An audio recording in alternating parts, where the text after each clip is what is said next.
guys, tingnan po yung ganda ng bakuran. Yan po oh, napakaraming pinya. Ah, di ba guys? Ayan yung bahay na ayan ko.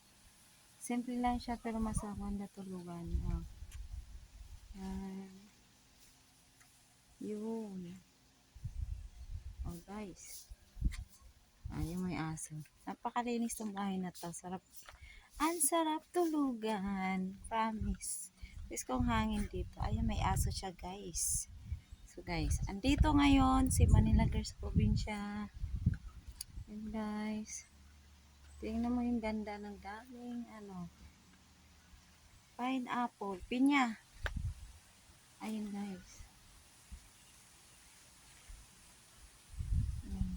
Ayan, maraming puno na.